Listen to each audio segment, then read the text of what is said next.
Busch has been involved in the space for quite some time, and as many of you who've been attending this conference over the past few years have also noticed that they've been here since about 2003, I believe? 2013. 2013. If you want to maybe give an overview to some of the new folks that are here today that haven't seen one of your interviews before or haven't come to your booth, maybe let's give them a little bit of a brief introduction to yourself and what it is that you guys do. So as it has been introduced, so first of all, thank you very much for welcoming me on stage today. I'm very happy to be with you and to deal with this topic about hydrogen recirculation blowers.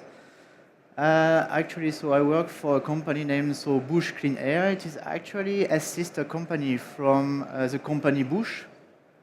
And Busch is actually known for vacuum pumps and systems for the general industry.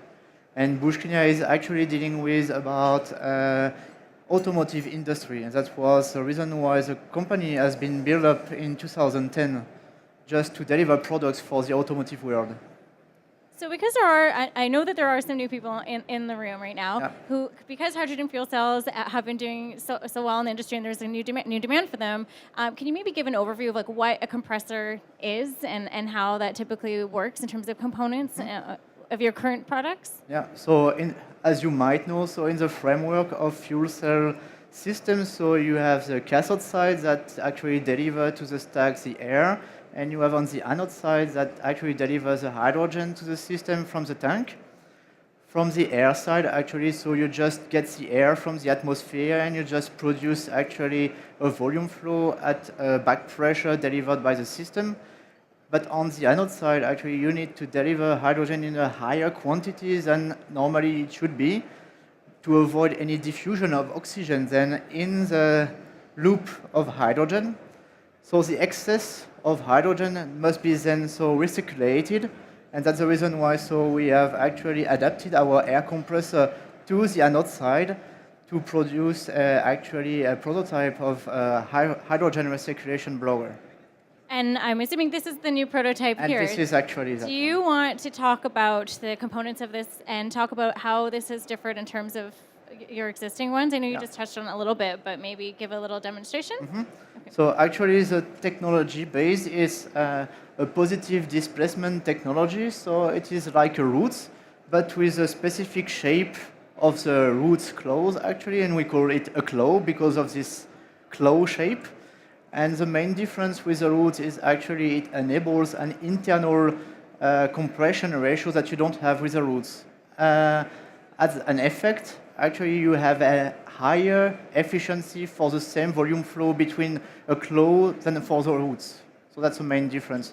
So what happens in this kind of positive displacement technology is we have, through the cylinder on top of it, inlet that suck actually the fluid, whatever it is, and then through the rotation, then the two chambers will be separated and will then compress together up to the exit, and this produces actually the volume flow and at the same time an internal compression, and that makes actually this product a bit more efficient than a roots. Great, and this prototype primary application is for vehicles. Yep. Do you have any projects currently with vehicles regionally or internationally that you want to speak to? So our main activities at the moment located in China. So the main applications is dedicated to fuel cell trucks and delivery trucks especially, as well as buses. This is the main topic, but we have also some applications for stationary applications like electrical power plant systems, like small ones, like 10 kilowatt, for example. And the main target here in this case is also to increase the efficiency of the system, but also to help the system to remove water. So there is a purging effect on the anode side when you have too much water in the fuel cell system.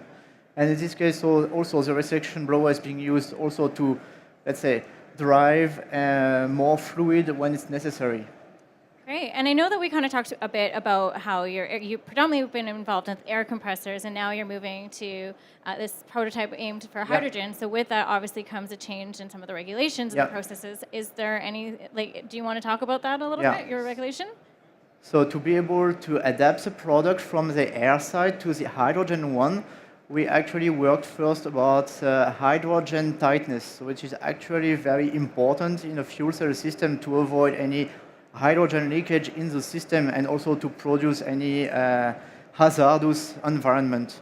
So for that, we worked hard to make sure that all the parts that are connected one to each other, in between they are tight, so using, for example, O-rings. But also we made the material itself so compliant with wet hydrogen. So since the product is aluminum-based, then we had to add a kind of anodic oxidation of the material to make it compliant with wet hydrogen and to avoid white corrosion. And because it's a prototype, I'm going to ask, this is probably more for me, I'm sure some people in the audience would know this, is this in production right now, or is it solely a prototype for a particular clientele, or how does that work in terms of your operational structure right now? So as the Chinese market is booming up, actually we have got a lot of contacts from them. So we needed to produce a lot of prototypes of those.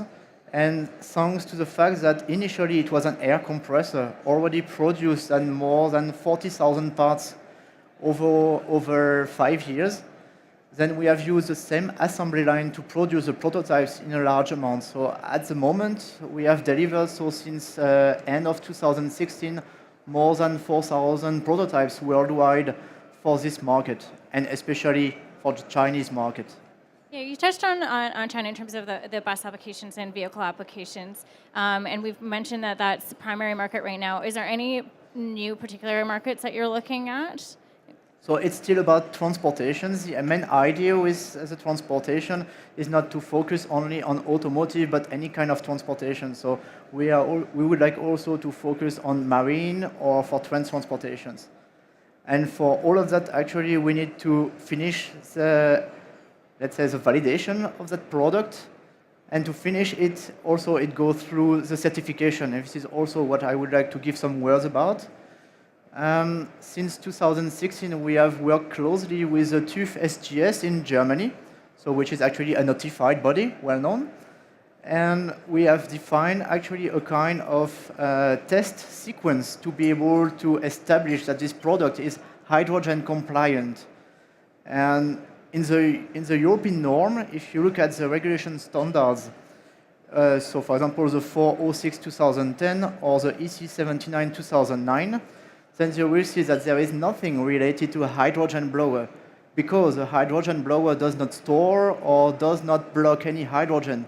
So the hydrogen is only flowing through it.